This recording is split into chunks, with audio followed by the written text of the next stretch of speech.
do I begin this? Um, so there's a vlog coming up. Next, the next video that goes up is the vlog. And in it I said I was going to do this video explaining why I'm not myself, basically.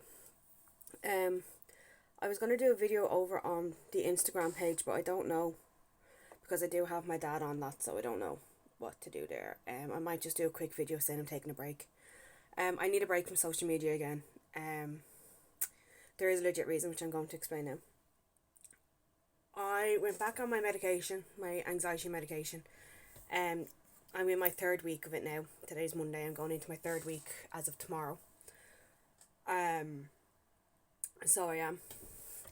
And the first week went amazing. With me being on it, I had so much energy. I wasn't having panic attacks or anything like that, and I was able to get up and do stuff in the mornings and everything. I was doing brilliant, basically, with my anxiety the first week. Into the second week, but as I started hitting the second week, things went downhill because, and I do apologise if I sound emotional.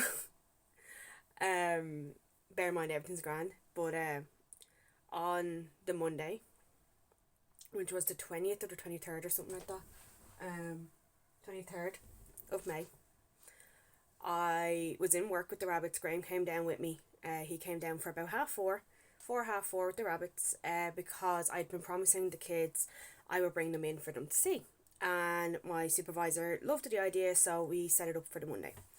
So that was all grand. I was waiting for my lift. My ma was supposed to come down and pick me up, and we were going to nip around to my nephew's friend's house, but then my ma remembered she had so much to do dinner wise, so my dad was coming down to get me. Because I had texted my ma going, look, just let me know when you're outside, I can leave whenever. She texted saying your dad's just left to get you, so I was like, okay. Waited a couple of minutes. I presumed he'd be down. Didn't hear from him, so just in case he forgot to text me because his memory's not that great, I texted him saying, let me know when you're outside and I can leave. Didn't hear anything from him, but presumed he was then driving instead. I took Belle out of her box. We had a little carrier box with them in it, and I took her out and I was holding her, and next minute my ma rings. So I'm sitting there thinking, I get up and walk around, like, just because I had my other colleagues in the reception with me, I didn't want them listening, so I thought my ma was just asking me to grab butter or milk or something stupid on the way home. Remind your dad to do this, because she's done that a good few times to me. But it wasn't, sadly. It turns out my dad was going down what we call Herbert Road, or Church Road, whatever you want to call it. Herbert Road, next to Church Car Park. He was driving past my nephew's doctor's surgery place where he goes for his appointments, and he pulled in. And how do I say this? He basically had a heart attack, which led to a cardiac arrest. Thankfully, the person behind him in the car, he was in the car behind him, noticed something was wrong and went to check on him. Then other people came and helped, a jogger came and helped and all like that. They managed to get my dad's car, put the handbrake on. Oh, my dad's, you'll notice I'm not looking at the screen because I just can't. When I look at myself, I get emotional. They managed to get my dad's handbrake on. They got him into the car park of the doctor's surgery, so out of line of sight of everyone and off the path and all. And they started CPR. Thankfully, we have a family friend. Her son goes to school with my nephew. She works as a cleaner in the doctor's surgery and was pretty much in work at this point. And she was able to get into the doctor's surgery and open up, get the defibrillator so they could check his chest and all like that, his heart rate, all that jazz, what you're meant to do when you see someone collapse on the ground. But she knew my dad, which was great, so she knew he was diabetic. So she was like, she also had my ma's mobile number, so she was able to ring my ma. Now my ma was all confused. Because my dad was driving, he wasn't out walking or anything like that. She thought the woman had the wrong, I'm going to try not to say names, the woman had the wrong person. But then as they were talking and all like that, she realised it was my dad, because she had asked did he drive, and she said yes and all like that, so she realised it was my dad. But in the background, my ma could hear. Now, bear in mind, I'm in work, I don't know any of this is going on. My ma's cooking her dinner, my brother's upstairs with my dog, and Graham's in work with me. My nephew was in his mum's, so none of us have any clue besides my ma what's going on. But all she heard in the background was the men that were helping my dad say that he stopped breathing. And so as you can imagine, my ma quickly got my brother. Didn't even turn off the oven, so that was a disaster. We had black potatoes by the time we got home because we were doing roast potatoes.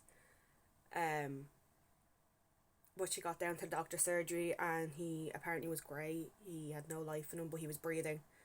The colour slowly started getting back into him, so my dad had passed away for a few minutes. He they got his pulse back and the paramedics came really quick because it was like a heart attack. They came really quick. They got the colour coming back into his skin really quick. So by the time I got there, he had colour in his skin. So basically, my mum rang me and said my dad collapsed. She didn't know the full extent of it, so she said just get a lift up here. Sadly, Kelly, who I work with, who I mention a lot, she had gone by this point, sadly. But there's another woman that I work with. Her son stays late for boxing on a Monday anyway, so she thankfully was around. So I ran up to her and she quickly threw me and Graham into her car, got us up, saw everything that was going on, and I just initially ran. So over to her. My auntie stopped me at first, but then she guided me and Graham over to my mum and my brother and my uncle. I didn't know how bad it was. At first I thought it was just his diabetes again, but when I saw he had a tube down his throat because he couldn't breathe on his own, I started freaking out. Then I heard the word heart attack, and then that's when it really hit me that it was a lot worse than I initially thought. So of course that is after no amount of anxiety tablets was able to help me that day. I didn't sleep for about 2 days, 3 days. I didn't sleep for I got a couple of hours each day, but not much. I'm only just about getting back to sleep now. So this happened on the 23rd, and today is the 30th. So I've gotten barely any sleep over the past week, basically. It'll be a week today that it happened. So the update on him is he got into St James's Hospital out in Dublin. We managed to find that out because we actually have family friends that work in the call centre, so they were able to find it out for us and let us know. So my ma got into him. I haven't seen him since last Sunday, so it's been over a week since I've seen my dad. So it has. I haven't seen or spoken to him. Like, I did see him like on the Monday, obviously, but that was on the ground. I haven't seen him himself since last Sunday, so it's been over a week since I've properly seen my dad. He's in Vincent's now, which is a lot closer, thankfully. So I was able to go in and out. They didn't get the tube taken out of him until I think was it Wednesday or Thursday. So they didn't think it was Wednesday. They got the tube taken out, and he was breathing on his own and all, which was great. When they initially got him into the hospital, it turns out he had 3 arteries blocked in his heart, so he only had 1 working artery, so he has 3 stents put in now. Mentally, it took him until Saturday to fully gather himself, in a sense, because he was having breakdowns. He didn't believe that he was in hospital. He basically was freaking out the whole time. My ma had to constantly be in with him and be on the phone to him, and it was a long, hard week.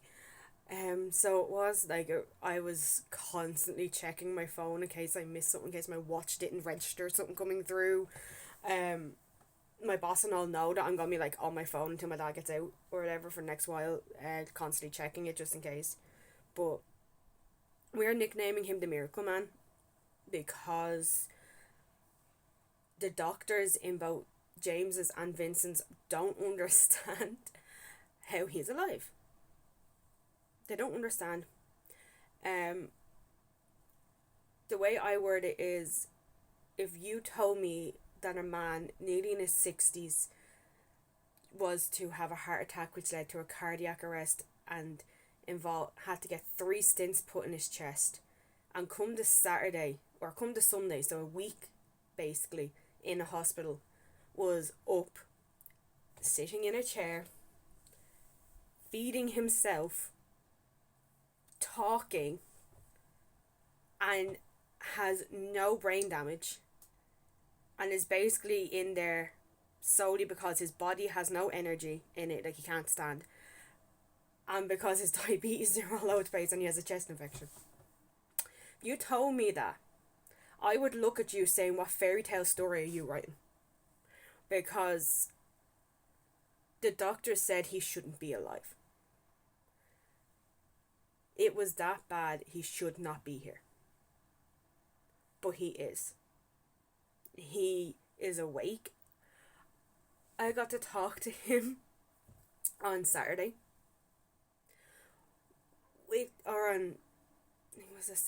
Saturday or Friday. I can't really remember. It was one of the days.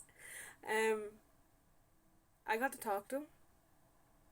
You can see I'm tearing up.